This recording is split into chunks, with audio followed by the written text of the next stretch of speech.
Today we're talking about something that's very near and dear to my heart. It's about traveling with kids. And I've heard people say before that traveling with kids is just like parenting in a different location. And I do think that's true, but that's not necessarily a bad thing. It's just different, and it requires a little bit of extra planning. I'm a mom of 2 teenagers, and we've been traveling since my son was 3 years old. Our very first trip was an international trip to Mexico, and the flight down, amazing.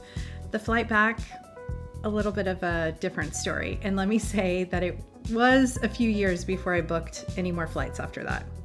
But what that trip taught me is when you plan for safety and comfort for everyone, traveling with kids can be one of the most incredible things you do as a family. You are making memories, and those memories are worth every bit of the planning and sometimes the stress it takes to get there.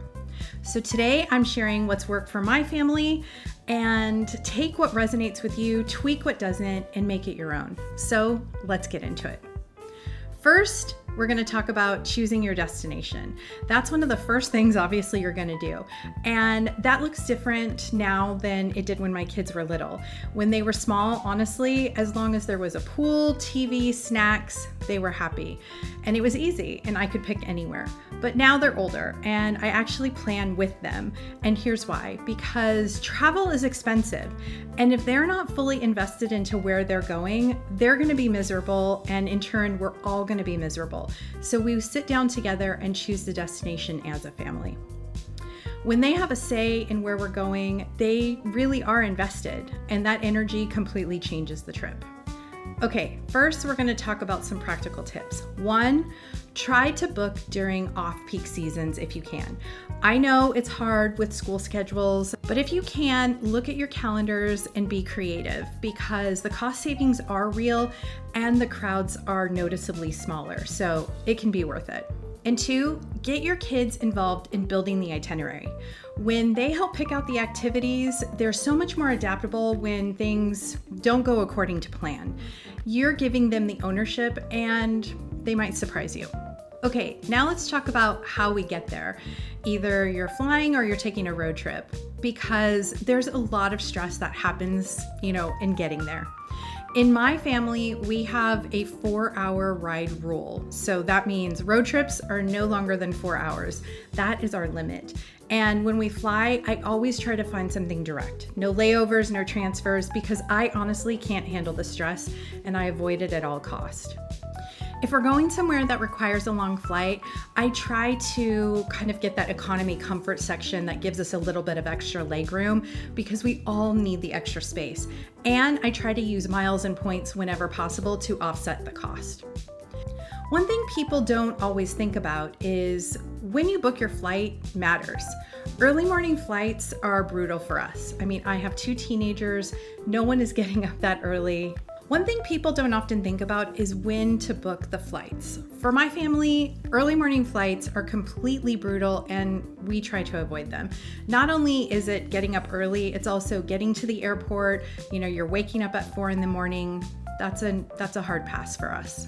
But, and this is important, if you're traveling with a baby or a toddler who's likely going to sleep through most of the ride, an early morning flight or a red eye can actually be ideal. So keep that in mind.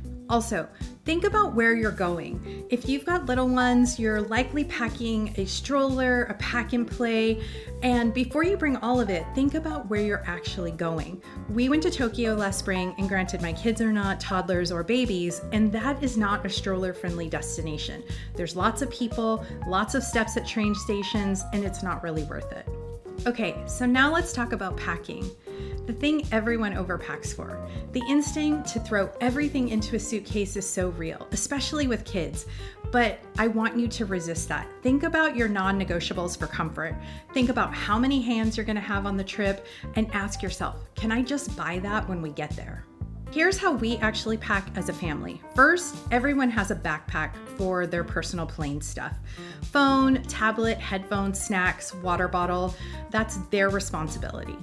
I carry a small hard case carry-on with clothes for all of us and medications we need. We always wear comfortable clothes and a hoodie on travel days. It's always cold on a plane. Jackets always go in check bags. I do not carry jackets on the plane if I can help it. And my number one tip, please learn from my mistake. Pack at least one full change of clothes for everyone in that carry-on bag. We flew to Amsterdam over the holidays and got hit with bad weather, and our flights were canceled. Our checked luggage was gone for 6 days. 6 days with only the clothes on our backs. I did not follow my own advice, and I paid for it. Don't let that be you. Oh, and one extra thing. If you are traveling for more than a week, try to find a hotel with laundry facilities. That's going to totally help you. Now, navigating the airport. This is where the trip really begins and where things can go sideways fast if you're not prepared. First, let's talk about parking. I actually now book my parking ahead of time every single time. It saves money and at least one less thing I need to figure out on an already hectic travel day. My go-to is on-air parking. They specialize in airport parking. Their rates are significantly lower than parking on site, and they include a shuttle service directly to your terminal. They also offer free cancellation, which is huge when you're traveling with kids and even adults. And obviously plans can change. Booking ahead of time means that's one less thing you have to worry about in already kind of a stressful day, and there's real savings in booking ahead. Second, know your terminal before you leave the house. I always check what restaurant options we have so I know what kind of snacks and how much I need to pack. If there's a solid meal option for us and it's not a long flight, I know I don't need to pack a lot of snacks and we don't need to bring a lot on the plane. I also skip buying water at the airport. We always bring our own water bottles and we fill them at refillable stations. Airport water prices are completely ridiculous. Third, TSA. And TSA is a big one with kids. It's completely a different experience than traveling by yourself.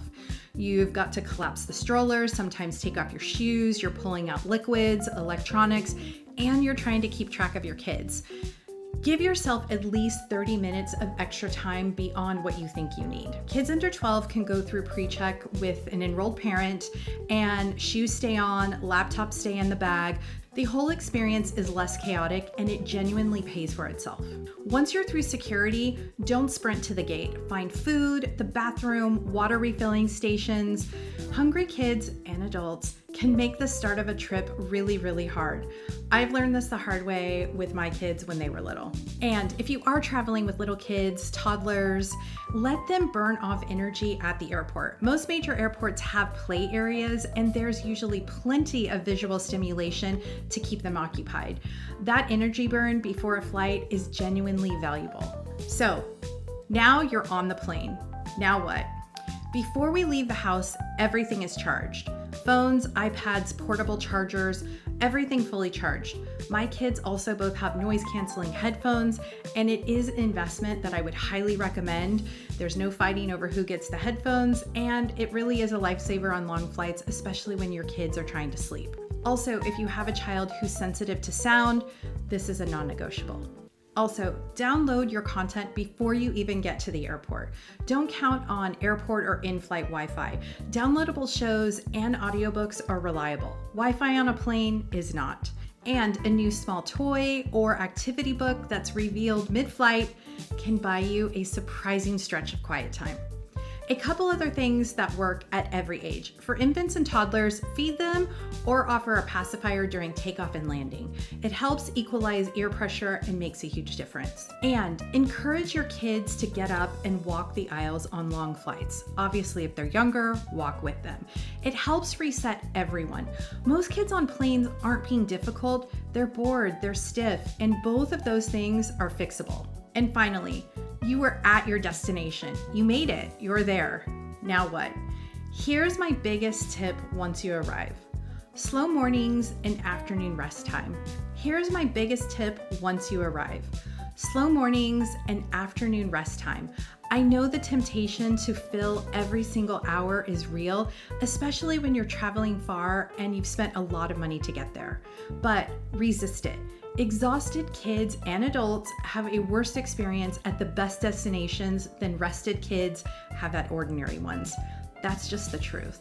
Even at an amusement park, I still build in a break, maybe a rest back at the hotel or an afternoon at the pool, and then we go back for the evening. It makes everything better. For younger kids, try to maintain some of your regular sleep routine. You know your family, so lean into what works best.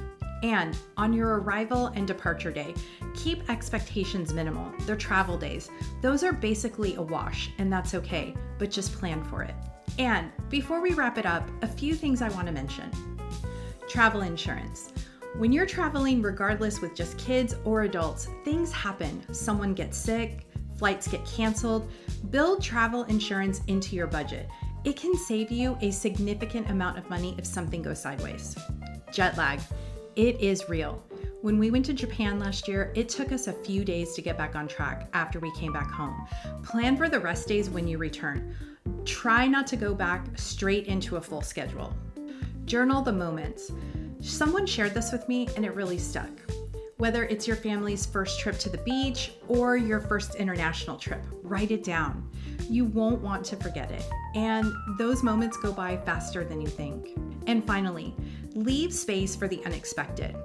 Plan everything related to logistics, but don't overschedule the actual days on your trip. Some of the best travel moments we've had happened when we weren't following a plan at all. This is your family's trip. It doesn't have to be perfect, and it doesn't need to look like anyone else's travel. You know your family, embrace that. Start with logistics. Book your flights and hotel early. Lock down your airport parking with on-air parking, so that's handled. Build your packing list and give yourself more time than you think at every stage. The rest is up to you and wherever your destination takes you. And honestly, that's the part your kids are going to remember. Thanks for watching and safe travels.